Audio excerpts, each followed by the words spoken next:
Taking a live look outside on your Saturday morning right off of Spear and Logan into downtown Denver, waking up to a beautiful morning with the blue skies and another hot day ahead of us. Thanks so much for joining us. I'm Anusha Roy. We want to head right over to Chris because not only are we talking hot, we're talking fire danger, we're talking all the things that we talk about in like August. I know. You wish you had a pool by the time we get to this afternoon. It is going to be a hot one coming up here. We should be low to mid 70s for a high this time of the year. We're talking upper 80s to around 90s, so quite a bit above average. 61 right now. We should be closer to like say 45, 46 at this time of the day, this date of the year. Winds are out of the south-southwest at 11. Air is relatively dry. We're going to see very little in the way of cloud cover today due to this drier air mass in place. 40s and 50s really statewide. Some of the mountain valleys did cool off into the 30s, but above freezing. I mean, Leadville, 10,000 feet and above freezing at this time. We're already 64 in Grand Junction, on our way to 92 over there in the Grand Valley. Widespread 70s to near 80 in the high country, and widespread 80s to around 90 for Denver and the Eastern Plains. If you're hoping for a little relief, nothing for you at least today or tomorrow. Little cloud cover here and there, maybe a stray mountain shower, but that's about it. Fire danger is elevated, warm and breezy, but a little cool down coming in a few days. Anusha will look at that in your full forecast. Thank you so much for that, Chris.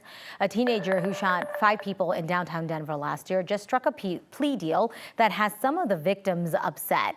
Kiana Rosenberg was just 17 years old when she shot into a crowd after a bouncer wouldn't let her into that bar for using a fake ID. As a part of that plea deal, Rosenberg agreed to plead guilty to 1 count of an adult felony charge of attempted murder. She could have received 21 years in adult prison. That was suspended, though. Now the max time that she could get is 7 years in a juvenile facility. Victims of the shooting say that they are not happy and they're still recovering 1 year later. She should have gotten life. She definitely changed my life. She changed my friends and my families, and I don't think it's fair that this is going to be something that I'm going to be experiencing for the rest of my life, and she only has to deal with it for the next 6 years max. The Denver District Attorney says based on her age and lack of criminal history, the plea deal holds her accountable while also providing a path for rehabilitation. Rosenberg will be sentenced in January. A judge warned her, though, that the full 21-year sentence will be back on the table if she gets into any trouble while in the juvenile facility.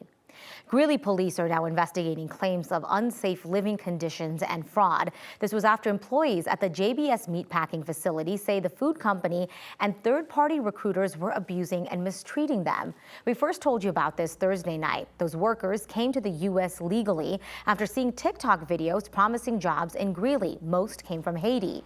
Once they arrived here, many were funneled into overcrowded motel rooms and homes with up to 40 people living inside. Union representatives say employees were also forced to work when they were sick. My biggest concern right now is sometime when I'm working and I'm not feeling good and I asked to go home and they don't let me go home. Greeley police are now encouraging more people who may be victims of fraud or experience some of these conditions to come forward. They're not sharing much about the investigation. GBS has said that they are cooperating. There is an organization in Denver that has been spending decades making sure that migrants in the city are not being exploited at work. Centro de los Trabajadores helps migrants re-enter the workforce when they first arrive in Denver. They set up a curriculum to see what skills migrants may have before helping them get a job and then making sure that they are treated fairly. Para mí fue una transición al principio bastante difícil porque llegar a este país, tanto por el idioma, otra cultura realmente diferente a donde vengo, y para mí de verdad que no fue fácil al principio. A big focus for the group is helping people avoid wage theft and exploitation. Members work with Denver City Council so that auditors have the right to subpoena contractors who do owe money to workers.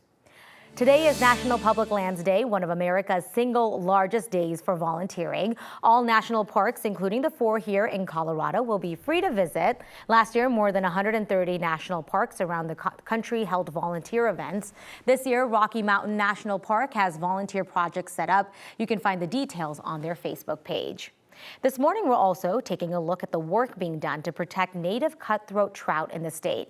To do that, officials stocked 480 Trojan male brook trout, also known as YY brook trout, into the Bobtail and Steelman Creeks in Grand County. The fish are called YY because they have 2 Y chromosomes, unlike wild males that have an X and Y chromosome. YY trout are stocked into wild brook trout populations and then reproduce with the wild fish, producing only male offspring. Without a reproducing population, CPW says the brook trout will eventually die out. That allows for the native cutthroat to be restored. The effort is considered historic because it's never been done in Colorado before, but CPW is already saying that this is not going to be the last time. If you want love, you got to go out and get it. Tarantulas are on the move in southern Colorado looking for just someone to settle down with. The La Junta Tarantula Trek just started. Every year in that area, male tarantulas come out. They start wandering around looking for females, except their quest for love has a lot higher stakes than us because if the males don't find a mate, they usually die of starvation. The event draws human spectators, including a biologist from Michigan. It's just become an absolute passion, and I have really enjoyed working with them and just finding out and realizing how little we know about these animals. People are always asking, well, why do you do that? Why is that important? And then when we come to La Junta, everybody knows about the tarantulas. And she means everyone. The town is celebrating their native spiders with a festival this weekend.